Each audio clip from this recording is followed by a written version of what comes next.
धर्माच्या रक्षणासाठी सगळ्यांनी एकत्र आलं पाहिजे. कसला धर्म बाबा, कसला धर्म?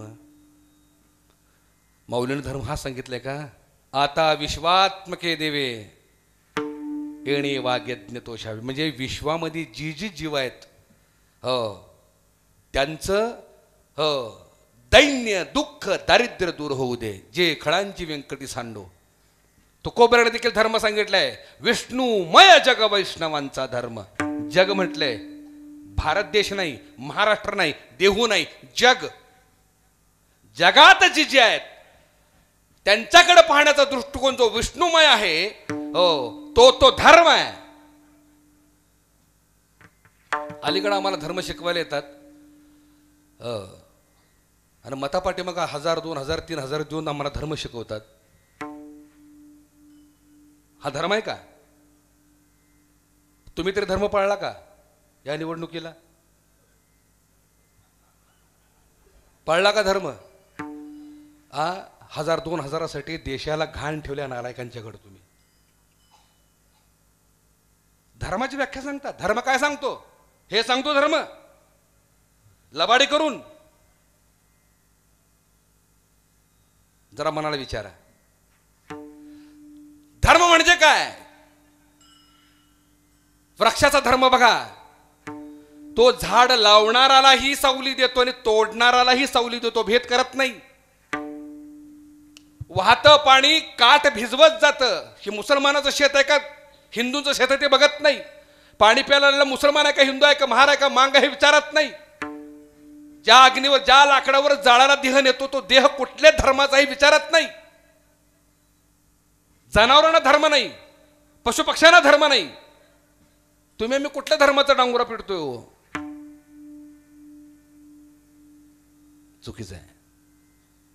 एक गोष्ट सांगू, भगवंत अवतार घेत नाही तर भगवंताचं अवतरण होतं यात. ज्या वेळेला यात भगवंताचं अवतरण होतं ना तर अधर्मा विरुद्ध लढण्याची ताकद या देहात येते. भूमिका समजून घ्या. माझा अवतार ज्या वेळेला या गोकुळात होईल त्याच वेळेला या अधर्माचा नाश करीन. कधी होईल अधर्माचा नाश? यात ज्या वेळेला तो जन्म घेईल त्यावेळेला अधर्माविरोधात लढण्याची ताकद निर्माण होईल. वाट बघा, तो अवतार घेणार नाही. चायना देशामध्ये आत्ता एक पुस्तक सापडले, ग्रंथ सापडलं.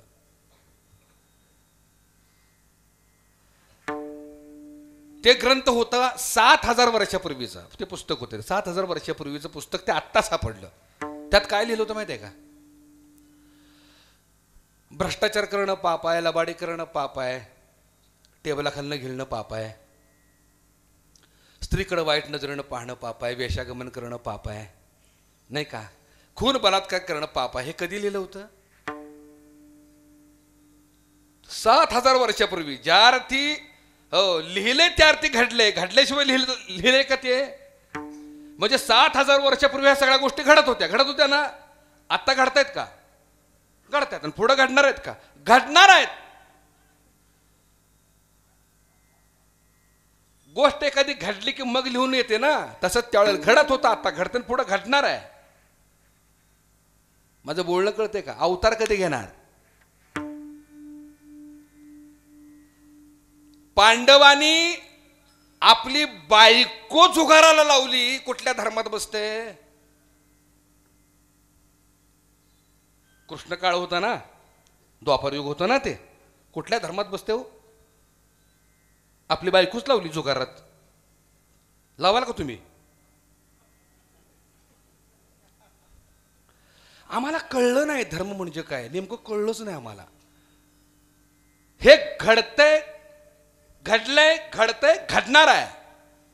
याच्या विरोधात जर सामर्थ्य निर्माण करायचं असेल तर त्या परमात्म्याचा जन्म या देहात झाला पाहिजे, या मनुष्य देहात झाला पाहिजे. आणि तो कधी होईल? ज्यावेळेला देहबुद्धी मावळेल, ज्यावेळेला अहंकार शमेल, त्याच वेळेला त्याचा अवतार यात होणार आहे. तो अवतार घेणार आहे, यात त्याचं अवतरण होणार आहे. लक्षात ठेवा. ज्ञानोबाने तेच सांगितलं. योग याग विधी व्रत वैकल्य उपास तपास ह्याच्यामुळे तू मिळणार नाही. एकच करावं लागेल, काय? समर्पण. स्वतःला अर्पण करावं लागेल त्याला. याचं दुसरं नाव आहे भक्ती, याचं दुसरं नाव आहे श्रद्धा, याचं दुसरं नाव आहे भाव. विठ्ठल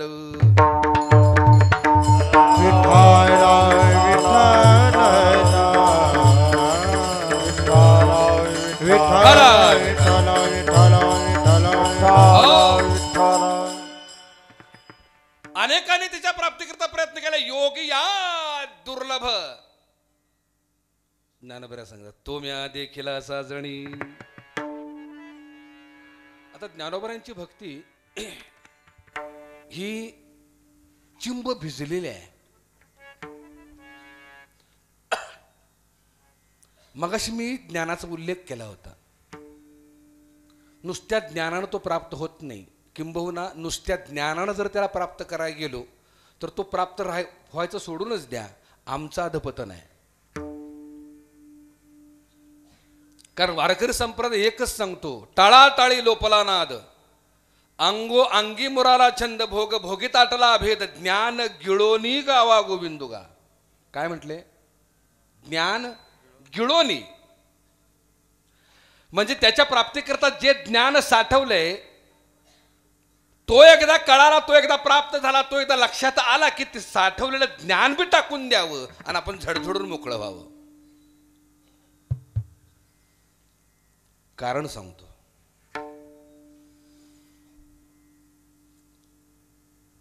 ज्ञान मार्गाने वाटचाल करणारी जी मंडळ आहेत की नाही, त्यांचा शेवट हा वृक्ष वाळवंटासारखा आहे.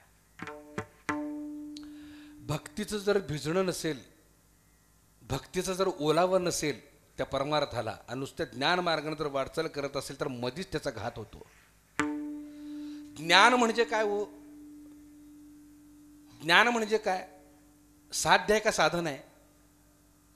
उत्तर द्या. ज्ञान काय आहे? साध्य आहे का साधन आहे? साधन आहे. आम्ही त्याला साध्यच करून ठेवले. थोडक्यात सांगू, ज्याच्या प्राप्तीकरता जे ज्ञान मिळवायचं आहे, लक्षात आला, ते ज्ञान मिळवलं, पण इतकं मिळवलं, ज्याच्या प्राप्तीकरता मिळवलंय तोच हरवून गेला त्या ज्ञानात. म्हणजे काय? कुंपणानं शेत खाल्लं. कुंपण कशासाठी असतं माहिती आहे का? शेताच्या राखणीसाठी. शेताच्या राखणीसाठी कुंपण असतं, पण कुंपण इतकं लावलं, इतकं लावलं, इतकं लावलं, लावत लावत लावत लावत कुंपणाचं जंगल झालं, शेतच गायब झालं.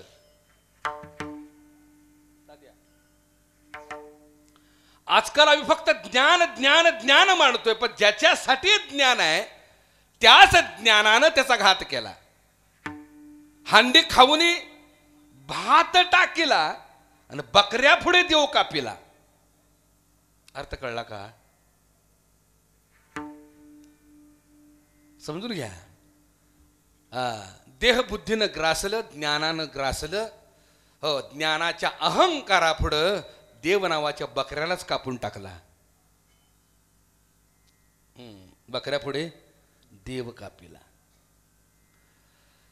अहंकार खूप वाईट आहे. आणि तो अहंकार कुणाचं बळ आहे माहिती आहे का? ज्ञानोबाराने सांगितले, नवल अहंकाराची गोठी, विशेष नलगे अज्ञानाच्या पाठी, ते झोंबे सज्ञानाच्या कंठी, नाना संकटी नाचवी. आणि म्हणून परमार्थामध्ये अहंकार घेऊन जो जो परमार्थ करायला गेला तो बुडलाय. म्हणून ज्ञान गिळून गावा गोविंदुगा.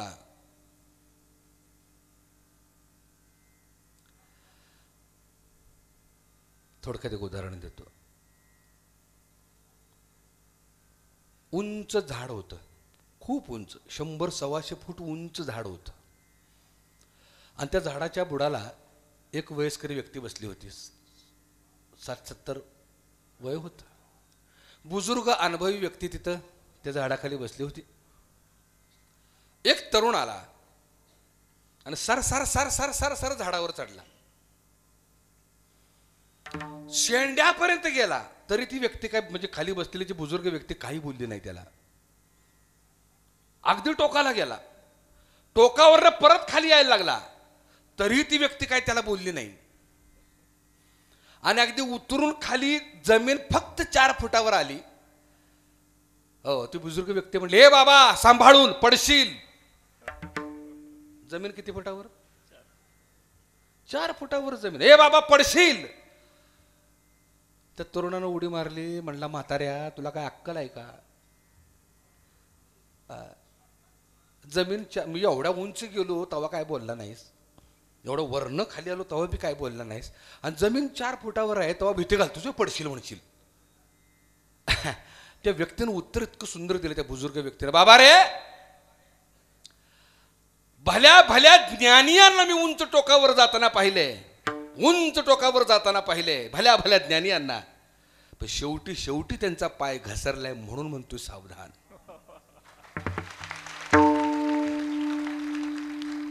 वारकरी संप्रदाय भक्तीला प्राधान्य का, बघा ज्ञानाला प्राधान्य देत नाही असं नाही, देतो, भक्तीलाच प्राधान्य का देतो जास्त करून. बघा पिटू भक्तीचा डांगोरा म्हटले का ज्ञानाचं म्हटले का? झडझडून मोकळं होता येतो, झडझडून काहीच भेद शिल्लक राहत नाही. भूमिका समजून घ्या. मी नेहमी ज्ञानमार्ग हा शॉर्टकट आहे, मान्य आहे. ज्ञानाच्या बळानं भगवंतापर्यंत पटकन पोचता येतं आणि भक्तीच्या बळानं काय होतं, जरा लेट. पण ज्ञान मार्गाने भक्ती मार्गातला प्रॉब्लेम सांगतो तुम्हाला मी, म्हणजे ज्ञान मार्गातला अडचण सांगतो. शॉर्टकटनं देवापर्यंत जाण्याचा मी प्रयत्न करतो, पण ज्ञान मार्गात येणाऱ्या ज्या अडचणी आहेत ना त्या प्रचंड घातक आहेत. आम्ही रात्रीचा दिवस करून प्रवास करत असतो. काल मी मुरबाडला होतो, आज इथं आहे, उद्या लातूरला, परत मी परवा दिवशी मुंबईला आहे. आमचा प्रवास चालूच आहे. आणि गावा मला अननोन असतात हो. आता ठीक आहे हे माहीत आहे, पण जे अननोन गाव आहेत तिथं मात्र जाताना आमची अडचण होते. रात्रीचा प्रवास करत असताना आमचा ड्रायव्हर काय करतो माहिती आहे का, मॅप टाकतो, मोबाईलला मॅप लावतो, आणि ती मॅप घोटाळा करतो. ते चांगला रस्ता सोडतं आणि शॉर्टकट अडचणीचा रस्ता काढतं. ते गाडी अडकते म्हणून अडकते. ते जंगलचा रस्ता काढतं, काट्याकुट्याचा रस्ता काढतं, दगड धोंड्याचा रस्ता काढतं, वाट माऱ्यांचा रस्ता काढतं. हो, वाचलोय मी एक दिवस, खरंच वाचलोय. मॉब लिंचिंगपासून वाचलोय म्हणायला काय हरकत नाही. माझं कीर्तन होतं अजिंठ्याला, हो, आणि सकाळी काल्याचं कीर्तन होतं माझं 40 गावला. आता मधीच एक रस्ता आहे असा, थोडासा म्हणजे बऱ्यापैकी एक रस्ता येतो. मग आमच्या ड्रायव्हरनं टाकला मॅप, आणि मॅप टाकल्याबरोबर प्रवास सुरू झाला. ते मॅपनं गोंधळ काय घातला माहिती आहे का, चांगला रस्ता सोडल्याने आदिवासी पाड्यातच घातले गाडी. आमचा ड्रायव्हर आपल्या मॅपवर विश्वास ठेवून गेला आदिवासी पाड्यात, आणि आदिवासी पाड्याला 3-4 एडं मारलं. 10-12 घराचं गाव ते, पण जंगलातलं गाव. 2-4 एडं मारलं, ती मॅपच बंद झाला तिथं. 3-4 एडं मारल्यावर गावातली ती आदिवासी पाड्यातली लोक बाहेर आली. अहो काय होता अवतार त्यांचा, आली बाहेर आणि बॉनेटवरच हात आपटून बाहेर या, चल बाहेर या. त्यांना वाटतं कोणतरी, म्हणलं का मी येलो आता. बरं, मी प्रवासामध्ये ह्या ड्रेसवर नसतो, साधा ड्रेस असतो. हळूच 2 इंच काच खाली घेतली गाडीची. बाबा रे म्हणलं, हो मी आपण रस्ता चुकवला आहे, आमचा काय दुसरा हेतू नाही आहे, हो आम्हाला जायचं कीर्तनाला, त्यामुळं गैरसमज करून काच खाली घे म्हणलं. का काय खरं, ड्रायव्हरला म्हणलं, आम्ही दोघंच होतो, संपलं म्हणलं आता आपला अवतार संपलेला आहे. त्यावेळेला माझं डोकं चाललं, पटकन खिशातला मोबाईल काढला, हो, आणि माझंच कीर्तन मी यूट्यूबला लावलं. आणि नशीब रेंज होती तिथं, रेंज होती. आणि मग मी माझंच मोबाईलवर माझंच कीर्तन काढलं, आणि जरा सायन्स काच खाली घेतली आणि मोबाईल दाखवला. ह्यांना ओळखता का तुम्ही?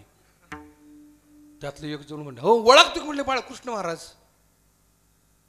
तेव्हा जीवात जीव आला, पूर्ण काच खाली घेतली. अरे म्हणलं मीच आहे त्यो.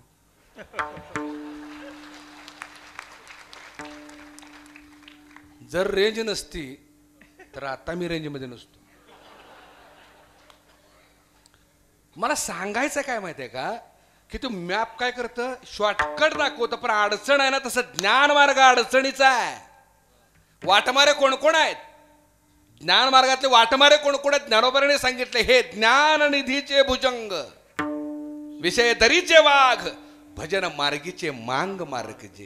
हे ज्ञान मार्गातले वाटमारे आहेत. यांच्यापासून जर वाचायचं असेल ना तर शॉर्टकट नकोच. एकदा कळला ना तो ज्ञान गिळोनी गावा गोविंदुगा. का? भक्ती मार्ग सुपर आहे हो, हायवे आहे. जरा लांब असल्यावर काय फरक पडतोय? आजूबाजूला बरोबर आहेत ना आपल्या वाटचाल करणारी. भूमिका समजून घ्या. म्हणून ज्ञानोबरायांनी भक्तीची जोड दिली आणि परमार्थ सोपा केला. विठ्ठल विठ्ठल विठ्ठल विठ्ठल. भूमिका समजून घ्या. आणि म्हणून ज्ञानोबरांचा अंतःकरणे भक्तीनं चिंब भिजलेला आहे. आणि भक्तीनं चिंब भिजल्यामुळं त्यांच्या अभंगामध्ये, त्यांच्या विरहिणीमध्ये स्त्रियांगानं नटलेले शब्द जास्त आहेत. आत्ताचा अभंग घ्या. योग्या दुर्लभ तोम्या देखिला, मोठ्यानं बोला, देखिला साजणी, पैल तोगे काऊ कोकता हे शकून गे माये, पाचा दामांचा गोंगडा नेसेन, उरली मोठ ते जेविन गे बाई ये. किती उदाहरण देऊ? पंढरपुरीचा निळा, पंढरपुरीचा निळा,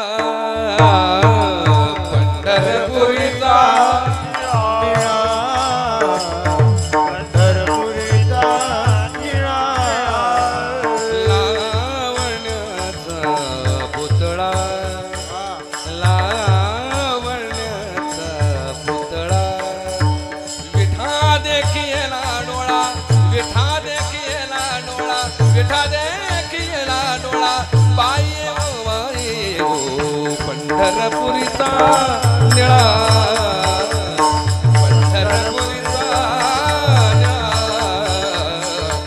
पंढरपुरीचा निळा, पंढरपुरीचा निळा, पंढरपुरीचा निळा, पंढरपुरीचा निळा. पंढरपुरीचा निळा, लावण्याचा पुतळा, विठा देखिएला डोळा, बाई येवो, बाई येवो. अर्थ कळला का?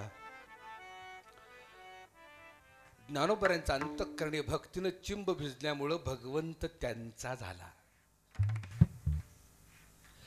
ज्ञानोबरांची जी अवस्था ना ती अवस्था राधेची अवस्था आहे.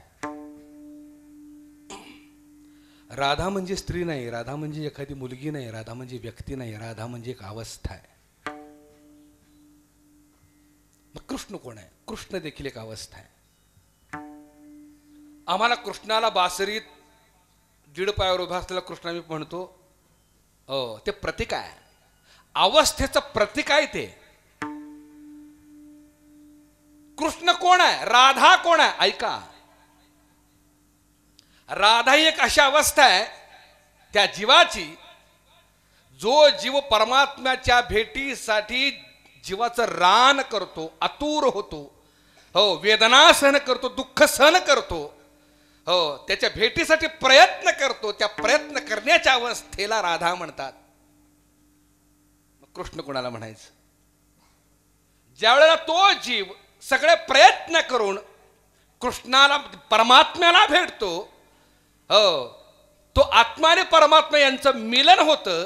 आणि मिलन झाल्यानंतरची जी अवस्था आहे, देव भेटल्यानंतरची जी अवस्था आहे, ती अवस्था म्हणजे कृष्णावस्था आहे. म्हणजे एकाच जीवाला दोन भूमिका करता येतात. दोन भूमिकेत नाही तो जीवात्मा जात असतो. पहिलं पाऊल आहे त्याचं राधेचं आणि दुसरं पाऊल आहे कृष्णाचं. तोच जीव कृष्ण होतो, तोच जीव राधा होतो. भूमिका समजून घ्या. आत्मस्वरूप प्रियशी परमात्म स्वरूप प्रिय करायला भेटण्यासाठी जात असते. त्या प्रयत्नाला ध्यान म्हणतात. आणि आत्मस्वरूप प्रियशीने परमात्म स्वरूप प्रिय करायचं मिलन होतं, त्याला समाधी म्हणतात. बोलणं कळते का? कीर्तन डोक्यावरून जाते का?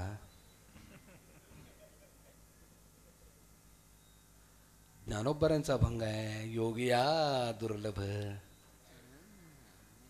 योगीने काय केलं माहिती आहे का? ज्ञानाच्या साधनेच्या बळाने त्याला प्राप्त करायचा प्रयत्न केला, पण ज्ञानोबऱ्या म्हणतात तो मी देखील असा जणी. तो कसा पाहिला? त्याला बाकी काही दिलंच नाही, काहीच दिलं नाही, मी फक्त त्याला अर्पण झाले. खऱ्या भक्तीचं वर्म सांगतो तुम्हाला, खऱ्या भक्तीचं वर्म, खऱ्या भक्ताचे वर्म सांगतो. भक्त कधी देवाला मागत नाही. देवाला भक्त कधी मागत नाही. भूमिका समजून घ्या. कारण भक्ताची अवस्था अशी आहे, भगवंता जे दिलेस ते माझ्या योग्यतेपेक्षा जास्त दिलेस, आता मला काही नको. ही अवस्था भक्ताची आहे. हो. आणि अभक्ताची अवस्था काय आहे? देवा दिलेस पण जरा कमीच दिलेस, अजून जरा दे. ही अभक्ताची अवस्था आहे. आणि जरा परखड बोलू, स्पष्ट बोलू, जो रांगेत उभं राहतो ना आणि देवाकडे जातो मागायला, त्यावेळेला तो देवाचा अपमान करत असतो. काय अपमान करतो तो? देवाच्या समोर उभा आहे आणि मागताना धन मागतोय. महत्व कोणाला दिलं त्यानं? धनाला दिलं का देवाला दिलं? मोठ्यानं बोला. धनाला महत्व दिलं. साक्षात परब्रह्म सगुण रूपाने उभा आहे. ज्ञानोबराने धन मागितलं नाही, ज्ञानोबराने ऐश्वर्य मागितलं नाही, ज्ञानोबराने काय मागितलं? तू माझा हो. देवाला मागितलं. तुम्ही आम्ही धन मागतो म्हणजे धनाचं महत्व वाढवलं, देवाची किंमत आम्ही कमी केली, मग आम्ही भक्तात मोडतो का? काय मंडळी म्हणतात, एखाद्याकडे बघितलं लय धार्मिक, लय धार्मिक, देऊळ दिसलं की हात जोडते, दंडवत घालते, पाया पडते, रांगत उभं राहते, देव देव देव देव करते, देव देव देव देव. ते धार्मिक नाही, ते लबाड आहे. खरं सांगतो मी तुम्हाला, ते लय लबाड आहे. कारण भक्त जिथं जातो ना तिथं देवळं तयार होतात.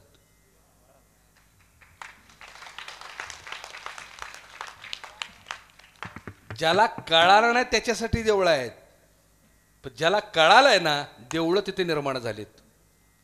मदभक्ता यत्र गायन्ते तत्र तिष्ठामि नारदा.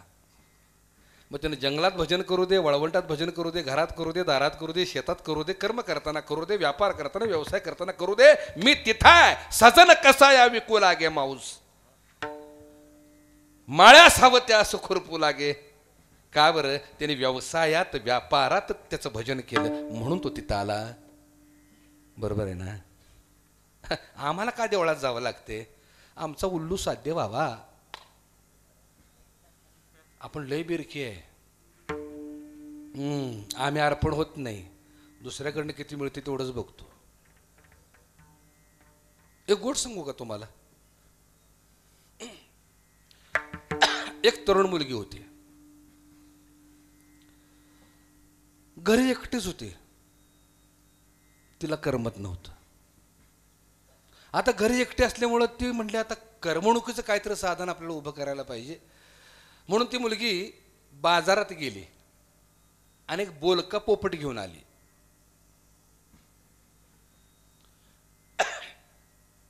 तो पोपट पिंजऱ्यात ठेवला, पिंजरा अडकवून आपल्या कामाला लागली. 5-6 दिवसानंतर असं तिच्या लक्षात आलं, ते पोपट निघाले शिवर. शिवर म्हणजे कळलं का? नाही. आत्तापर्यंत कीर्तन तरी कळलं का? शिवर म्हणजे शिव्या देणार. आत्ता कळलं होय? अहो मान्य आहे, मी आलो जवळजवळ 300-350 किलोमीटर तुमच्यापासून दूर, लांब आलो इथपर्यंत. 20-25 किलोमीटरला भाषा बदलते, प्रांत बदलतात, रूढी बदलतात, परंपरा बदलतात. हो, आमच्या तिकडं परंपरा कुठल्या माहिती आहे का? आमच्या तिकडं माणसं जीव गेल्यावर जाळतात. तिकडं कसं आहे? तसंच आहे ना, जिवंतपणीच. असं तीच जर परंपरा असली मग माझी भाषा तुम्हाला कळायला पाहिजे. ती शिवर निघालं पोपट, मोठं डोळं करायचं शिवी द्यायचं, कारण नसताना तिला कारणच कळालं नाही, हे का शिवी देते. आता बाई म्हणले अवघड झालं, ही अवघडी पोपट घरी घेऊन आले मी, ह्याला दुरुस्त करायला पाहिजे. म्हणून त्या पोपटाला घेतला आणि ती एका महाराजाकडे गेली. महाराजाला बी काय कामधंदा नव्हता, ते बी गिरायकाचं वाट बघत होतं. ते पोपट घेऊन गेली, म्हणले महाराज हे पोपट शिव्या देते, त्याचे थोडं अवगुण दुरुस्त करा. खरं सांगू का, त्या पोपटावर औषध त्या महाराजाकडे नव्हतंच, पण महाराज पक्क होतं, त्याला गिरायक सोडायचं नव्हतं. आजकाल तीच परिस्थिती आहे. काम क्रोधावर औषध नाही, वासनेवर औषध नाही. हो, जीव दुःखी आहे नाही का, ह्या विकारानं पछाडलेला आहे, पिचलेला आहे तो, लोभानं मोहानं त्याला बरबटलेला आहे. ज्याच्याकडे हे सोडवायला जावं त्यालाच ह्या सगळ्यांनी बरं गुंतून ठेवलंय.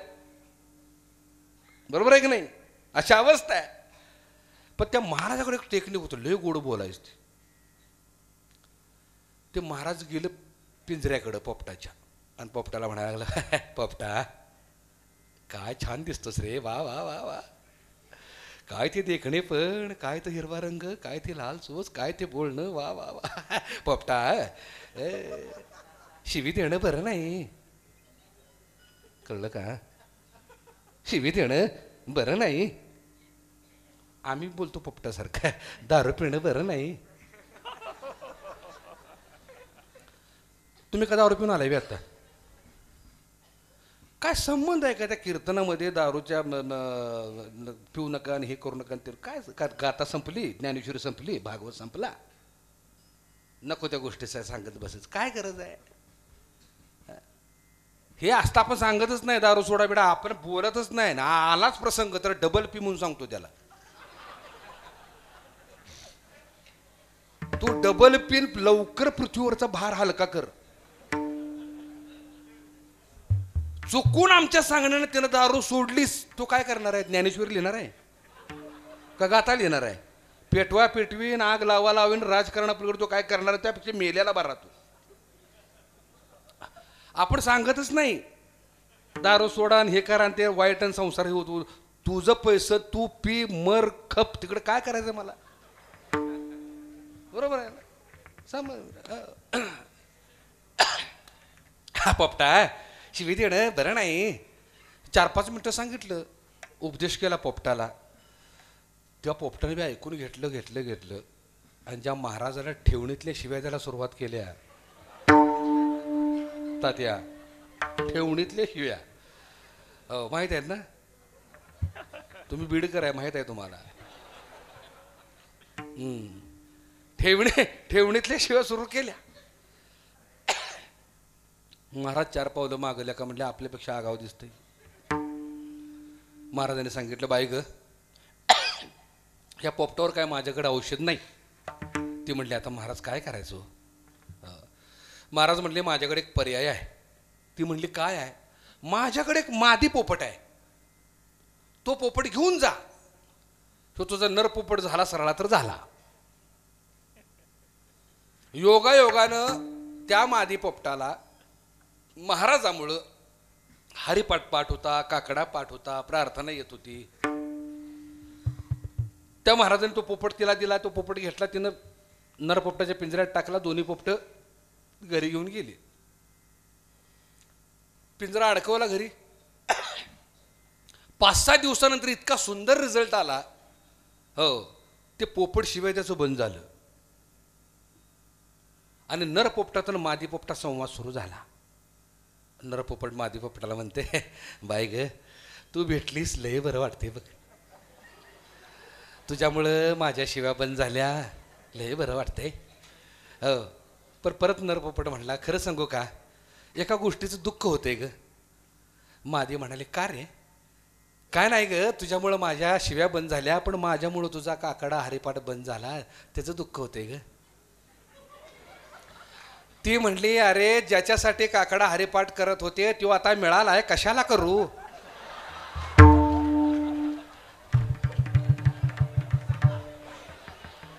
ही पिंजऱ्यातल्या पोपटाची गोष्ट नाही, हिथं बसलेल्या पोपटांची गोष्ट आहे. पोपटानू ते शिव्या का देत होतं माहितीये का, ती मिळावी म्हणून. आणि ही हरिपाठ काकडा का करत होती, तो मिळावा म्हणून. तो मिळाला, हिचा हरिपाठ काकडा बंद. ती मिळाली, ह्याच्या शिव्या बंद.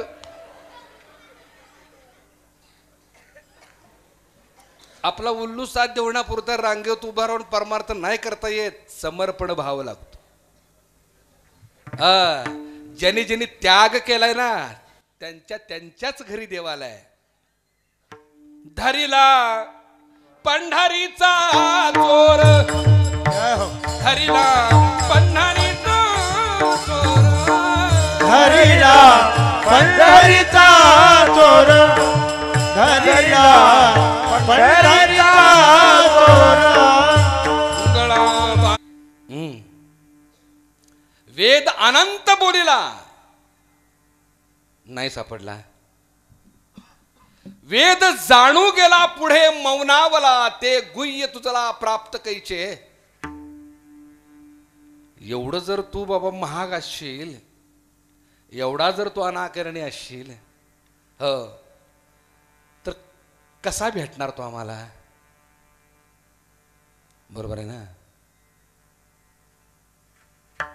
ज्ञानेश्वर महाराजांची आणखीन एक विरहिणी आहे. आजचा अभंग देखील विरहिणी प्रकारात मोडणार आहे. कारण जिथं जिथं माऊलींच्या अभंगामध्ये स्त्रियांगांना नटलेले शब्द आले, तिथं तिथे समजावी ती विरहिणी आहे. सांगतो पुढं. माऊलींची आणखीन एक विरहिणी आहे. माऊली भगवंताला, पांडुरंगाला, विठ्ठलाला विनवणी करतात, भगवंता तू या जन्मात प्राप्त होतोस म्हणून अनंत गावं ओलांडून ओलांडून पाय रक्तबंबाळ झाले, ठेचा खात इथपर्यंत आलो, आणि इथे येऊन सुद्धा तू भेटत नाहीस. पडिले दूरदेशी, पडिले दूरदेशी, पडिले दूरदेशी, पडिले दूरदेशी, पडिले दूरदेशी, पडिले दूरदेशी, पडिले दूरदेशी, पडिले दूरदेशी. मज आठवे मानसी, मज आठवे मानसी. नको नको हा वियोग, नको नको हा वियोग.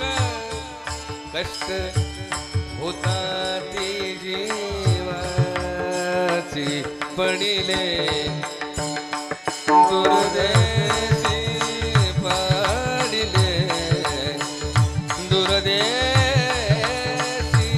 पडिले दूरदेशी, पडिले दूरदेशी.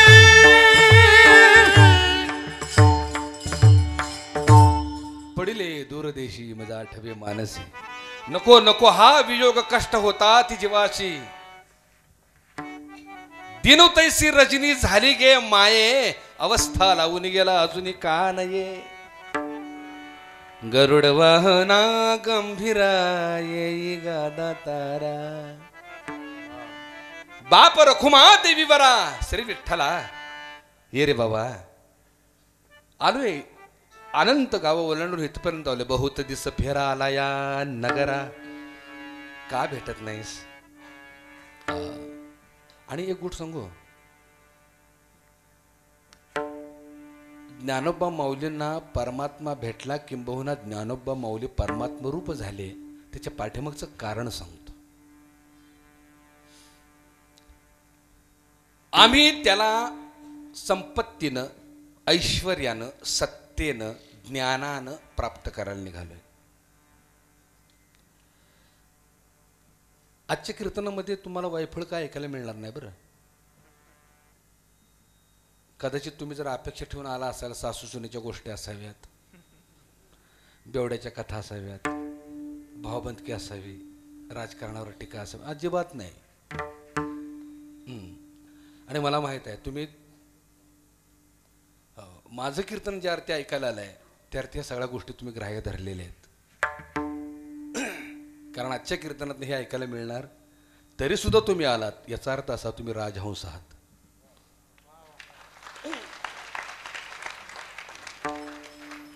आणि आमच्या श्रीहरी बाबांची निवड चुकतच नाही, अजिबात चुकत नाही.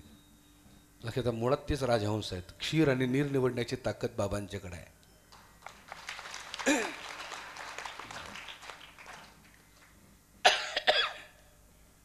आज फक्त अद्वैतावर बोलणं होईल. जोपर्यंत माऊलींसारखी अवस्था तुमच्या आमची होत नाही तोपर्यंत तो आम्हाला प्राप्त होत नाही. कारण माऊलींचा परमार्थ हा अद्वैतवादी परमार्थ आहे.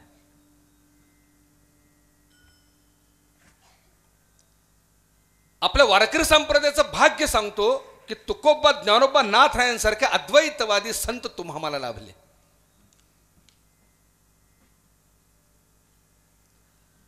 परमार्थ इतका सोपा केला, इतका सोपा केला, करतळी आवळे तैसा हरी. तळ हातावरती आवळा असावा आणि त्याला पाहण्यासाठी आरशाची गरज नाही. तो सरळ दिसतोय. एवढा सोपा भगवंत करून सांगितला. त्याच्या पाठीमागचं कारण सांगतो. व्यासाने जो ग्रंथ लिहिला गीता नावाचा, त्या अव्यक्ताचंच वर्णन केलेलं आहे, त्या परमात्म्याचंच वर्णन केलेलं आहे. मनुष्य जन्माला आल्यानंतर कोणती साधना करावी, त्याला कसा प्राप्त करावा हे गीतेत सांगितलेलं आहे. पण ते सांगत असताना 700 श्लोक त्यांनी लिहिले गीतेचे संस्कृत. ते कुणालाच कळेनात. म्हणून ती सोपी करण्याचा प्रयत्न करण्यासाठी अनेकांनी प्रयत्न केले. गीतेवरती पहिलं भाष्य केलं आद्य शंकराचार्यांनी.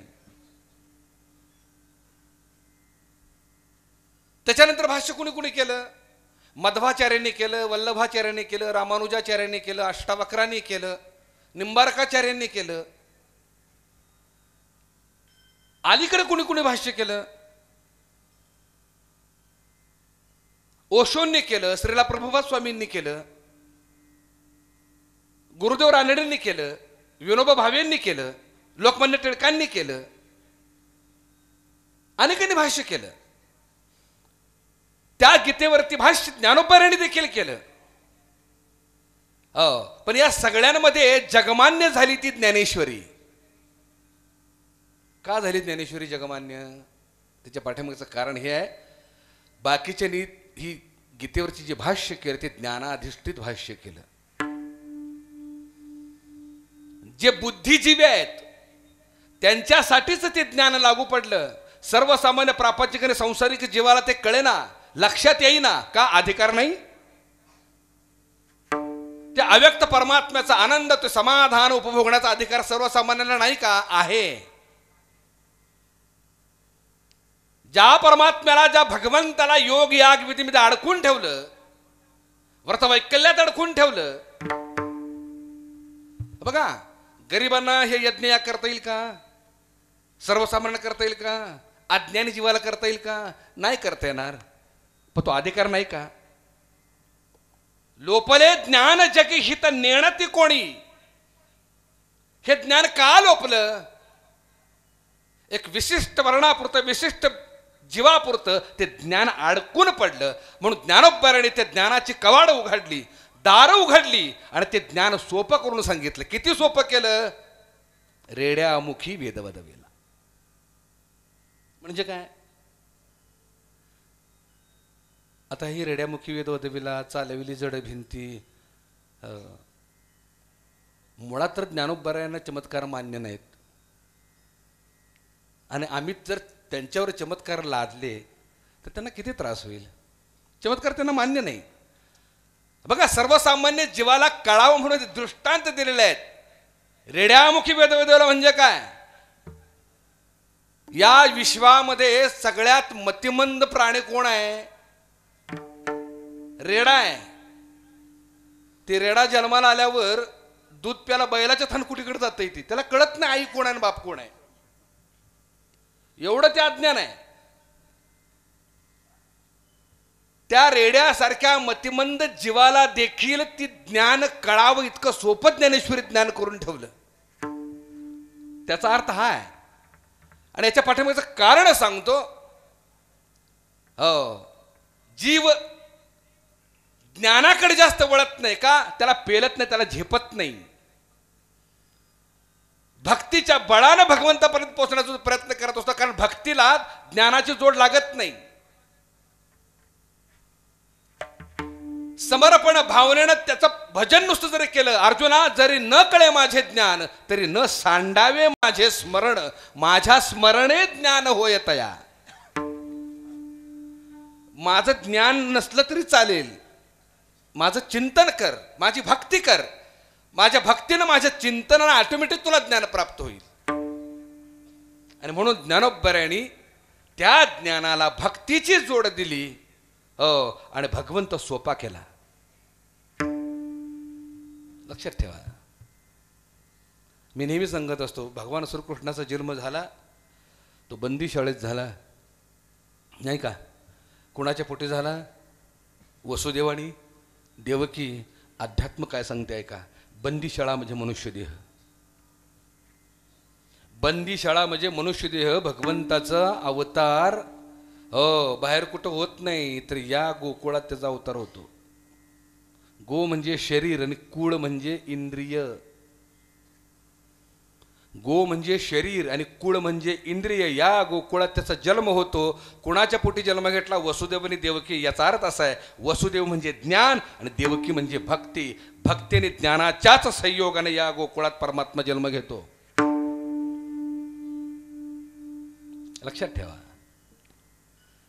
आम्ही वाट बघतो. यदा यदा हि धर्मस्य ग्लानिर्भवति भारत अभ्युत्थानम् अधर्मस्य तदात्मनं सृजाम्यहं परित्राणाय साधूनां विनाशाय च दुष्कृतां धर्म संस्थापनार्थाय संभवामि युगे युगे. खरं सांगू का, आईची शपथ घेऊन सांगतो, एवढे 2 श्लोक मला पाठ आहेत. तुम्ही म्हणाला महाराज आय आय आय काय झोडताय संस्कृत राव. त्याच्या पाठीमागचं कारण सांगतो. लादलाय आमच्यावरती ते 2 श्लोक लादलेत. मी थोडासा परखड आहे आणि मी थोडासा विद्रोही आहे. मला अडकून नाही पाडायचं. ह्या 2 श्लोकामुळे आम्ही त्याची वाट बघतोय, कधी अवतार घेईल आणि कधी आमचं रक्षण करेल. ज्या ज्या वेळेला धर्मावर संकट येईल त्या वेळेला मी अवतार घेईन आणि दुर्जनांचा नाश करेन, अधर्माचा नाश करेन. किती वर्षापूर्वी सांगितले? 5000 वर्षापूर्वी. अजून येतोयच तू.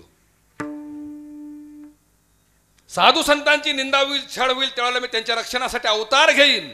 आलाय का?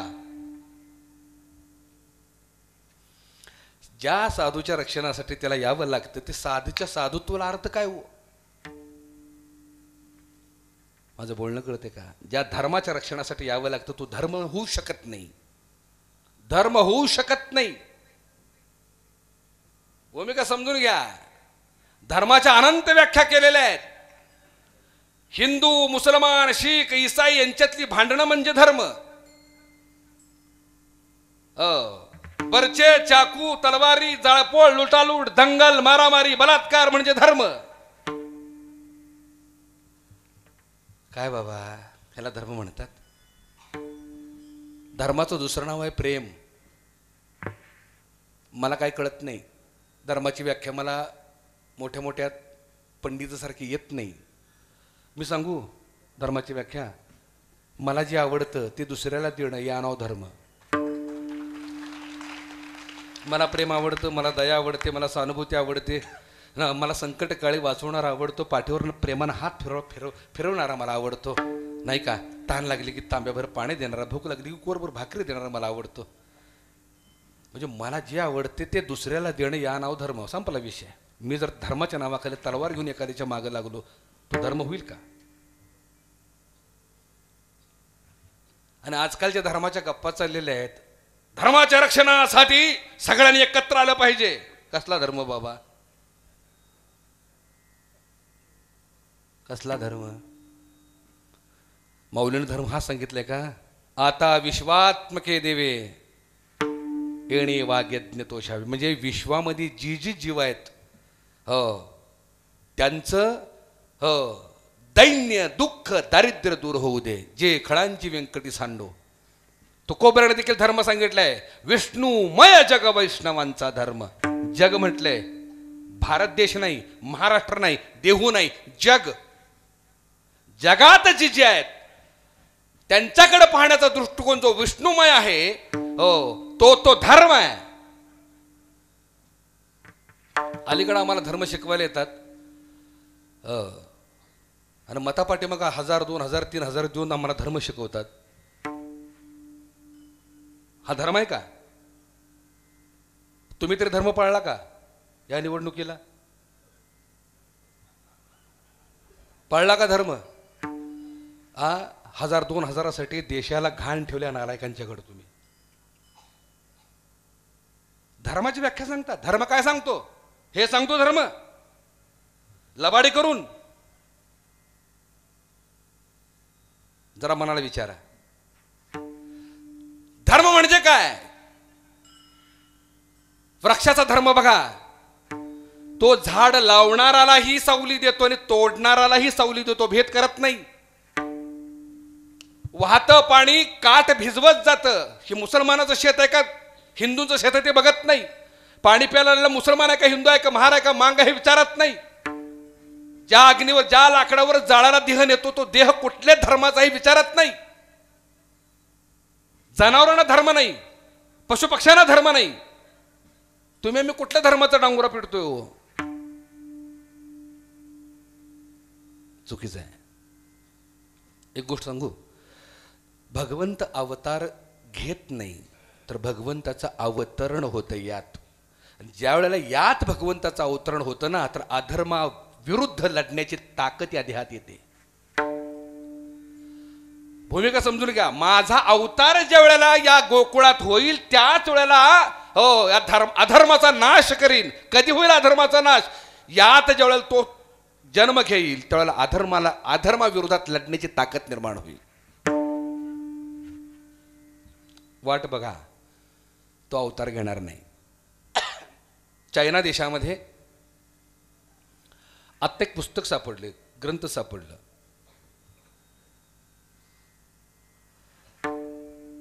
ते ग्रंथ होता 7000 वर्षापूर्वीचा. ते पुस्तक होते 7000 वर्षापूर्वीचं पुस्तक. ते आत्ता सापडलं. त्यात काय लिहिलं होतं माहिती आहे का? भ्रष्टाचार करणं पाप आहे, लबाडी करणं पाप आहे, टेबलाखालनं घेणं पाप आहे, स्त्रीकडे वाईट नजरेनं पाहणं पाप आहे, वेश्यागमन करणं पाप आहे, नाही का, खून बलात्कार करणं पाप आहे. हे कधी लिहिलं होतं? 7000 वर्षापूर्वी. ज्या अर्थी लिहिले त्या अर्थी घडले. घडल्याशिवाय लिहिले का ते? म्हणजे 7000 वर्षापूर्वी ह्या सगळ्या गोष्टी घडत होत्या ना. आता घडतायत का? घडतायत. आणि पुढे घडणार आहेत का? घडणार आहेत. गोष्ट एखादी घडली की मग लिहून येते ना, तसंच त्यावेळेला घडत होतं, आता घडतं, पुढे घडणार आहे. माझं बोलणं कळतंय का? अवतार कधी घेणार? पांडवांनी आपली बायको जुगाराला लावली. कुठल्या धर्मात बसते? कृष्ण काळ होता ना, द्वापर युग होतं ना, ते कुठल्या धर्मात बसते हो? आपली बायकोच लावली जुगारात. लावाल का तुम्ही?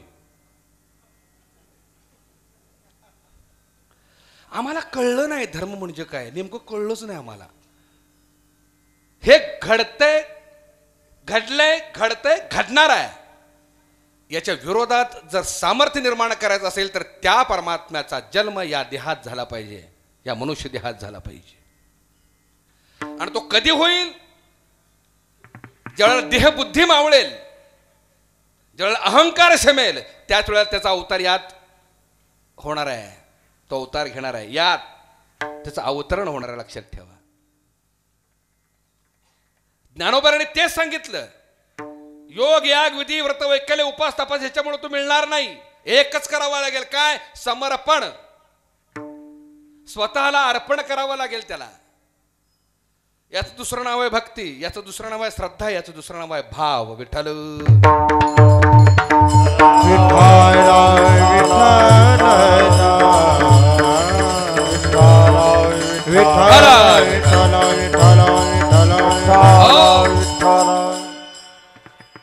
अनेकांनी तिच्या प्राप्तीकरता प्रयत्न केला. योगी या दुर्लभ.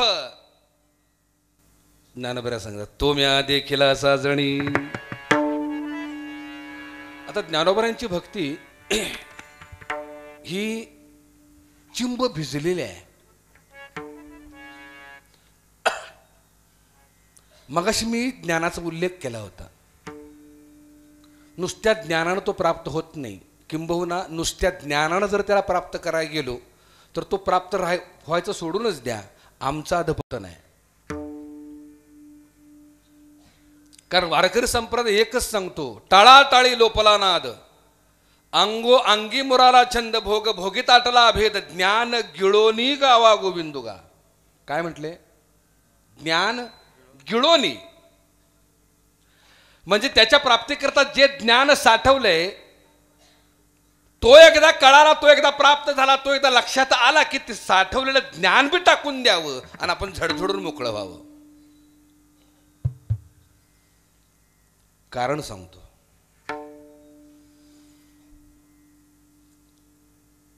ज्ञानमार्गाने वाटचाल करणारी जी मंडळ आहेत की नाही, त्यांचा शेवट हा वृक्ष वाळवंटासारखा आहे. भक्तीचं जर भिजणं नसेल, भक्तीचा जर ओलावा नसेल त्या परमार्थाला, आणि नुसत्या ज्ञान मार्गाने जर वाटचाल करत असेल तर मधीच त्याचा घात होतो. ज्ञान म्हणजे काय हो? ज्ञान म्हणजे काय? साध्य आहे का साधन आहे? उत्तर द्या. ज्ञान काय आहे? साध्य आहे का साधन आहे? साधन आहे. आम्ही त्याला साध्यच करून ठेवले. थोडक्यात सांगू, ज्याच्या प्राप्तीकरता जे ज्ञान मिळवायचं आहे, लक्षात राहा, ते ज्ञान मिळवलं, पण इतकं मिळवलं, ज्याच्या प्राप्तीकरता मिळवलंय तोच हरवून गेला त्या ज्ञानात. म्हणजे काय? कुंपणानं शेत खाल्लं. कुंपण कशासाठी असतं माहिती आहे का? शेताच्या राखणीसाठी.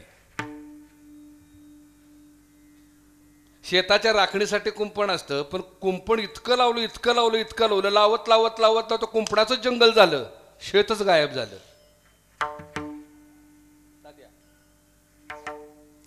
आजकाल आम्ही फक्त ज्ञान ज्ञान ज्ञान मानतोय, पण ज्याच्यासाठी ज्ञान आहे त्याच ज्ञानानं त्याचा घात केला. हांडी खाऊनी भात टाकीला आणि बकऱ्या पुढे देव कापिला. अर्थ कळला का? समजून घ्या. देहबुद्धीनं ग्रासलं, ज्ञानानं ग्रासलं. हो, ज्ञानाच्या अहंकारापुढं देव नावाच्या बकऱ्यालाच कापून टाकला. बकऱ्या पुढे देव कापिला. अहंकार खूप वाईट आहे. आणि तो अहंकार कुणाचं बळ आहे माहिती आहे का? ज्ञानोबाने सांगितले, नवल अहंकाराची गोठी, विशेष नलगे अज्ञानाच्या पाठी, ते झोंबे सज्ञानाच्या कंठी, नाना संकटी नाचवी. आणि म्हणून परमार्थामध्ये अहंकार घेऊन जो परमार्थ करायला गेला तो बुडलाय. म्हणून ज्ञान गिळून गावा गोविंदुगा.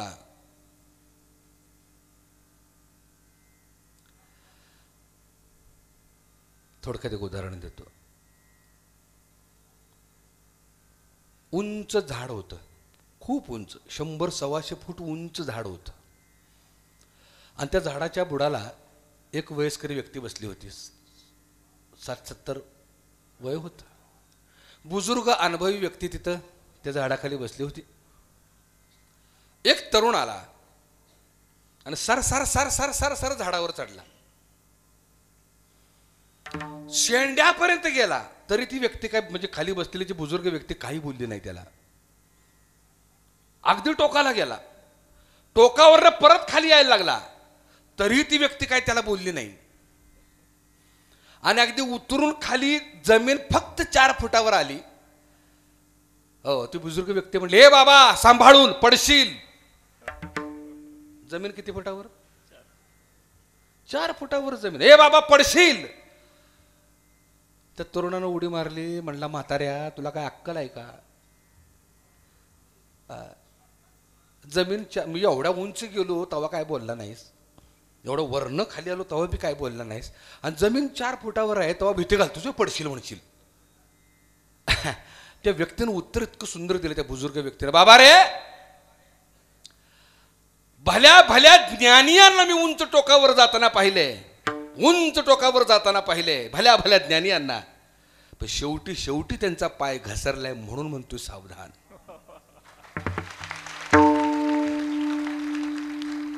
वारकरी संप्रदाय भक्तीला प्राधान्य का, बघा ज्ञानाला प्राधान्य देत नाही असं नाही, देतो, भक्तीलाच प्राधान्य का देतो जास्त करून. बघा पिटू भक्तीचा डांगोरा म्हटले का ज्ञानाचं म्हटले का? झडझडून मोकळं होता येतो, झडझडून काहीच भेद शिल्लक राहत नाही. भूमिका समजून घ्या. मी नेहमी ज्ञानमार्ग हा शॉर्टकट आहे, मान्य आहे. ज्ञानाच्या बळानं भगवंतापर्यंत पटकन पोचता येतं आणि भक्तीच्या बळानं काय होतं, जरा लेट. पण ज्ञान मार्गाने भक्ती मार्गातला प्रॉब्लेम सांगतो तुम्हाला मी, म्हणजे ज्ञान मार्गातला अडचण सांगतो. शॉर्टकटनं देवापर्यंत जाण्याचा मी प्रयत्न करतो, पण ज्ञान मार्गात येणाऱ्या ज्या अडचणी आहेत त्या प्रचंड घातक आहेत. आम्ही रात्रीचा दिवस करून प्रवास करत असतो. काल मी मुरबाडला होतो, आज इथं आहे, उद्या लातूरला, परत मी परवा दिवशी मुंबईला आहे. आमचा प्रवास चालूच आहे. आणि गावा मला अननोन असतात हो. आता ठीक आहे हे माहीत आहे, पण जे अननोन गाव आहेत तिथं मात्र जाताना आमची अडचण होते. रात्रीचा प्रवास करत असताना आमचा ड्रायव्हर काय करतो माहिती आहे का, मॅप टाकतो, मोबाईलला मॅप लावतो, आणि ती मॅप घोटाळा करतं. ते चांगला रस्ता सोडतं आणि शॉर्टकट अडचणीचा रस्ता काढतं. ते गाडी अडकते म्हणून अडकते. ते जंगलचा रस्ता काढतं, काट्याकुट्याचा रस्ता काढतं, दगड धोंड्याचा रस्ता काढतं, वाट माऱ्यांचा रस्ता काढतं. हो, वाचलोय मी एक दिवस, खरंच वाचलोय. मॉब लिंचिंगपासून वाचलोय म्हणायला काय हरकत नाही. माझं कीर्तन होतं अजिंठ्याला, हो, आणि सकाळी काल्याचं कीर्तन होतं माझं 40गावला. आता मधीच एक रस्ता आहे असा, थोडासा म्हणजे बऱ्यापैकी एक रस्ता येतो. मग आमच्या ड्रायव्हरनं टाकला मॅप, आणि मॅप टाकल्याबरोबर प्रवास सुरू झाला. ते मॅपनं गोंधळ काय घातला माहिती आहे का, चांगला रस्ता सोडल्याने आदिवासी पाड्यातच घातलं गाडीत. आमचा ड्रायव्हर आपल्या मॅपवर विश्वास ठेवून गेला आदिवासी पाड्यात, आणि आदिवासी पाड्याला 3-4 एडं मारलं. 10-12 घराचं गाव ते, पण जंगलातलं गाव. 2-4 एडं मारलं, ती मॅपच बंद झाला तिथं.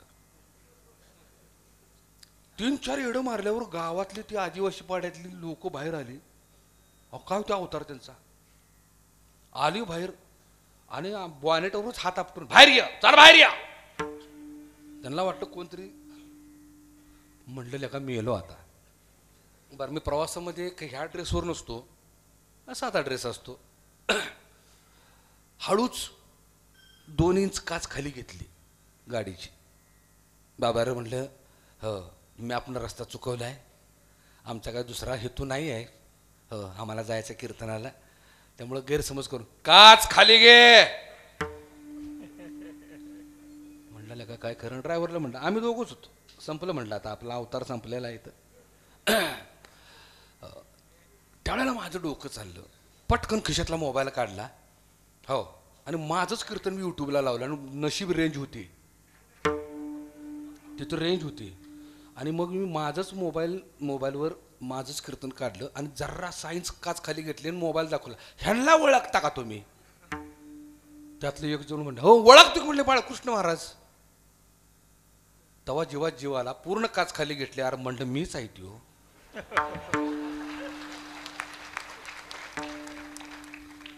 जर रेंज नसती तर आता मी रेंजमध्ये नसतो.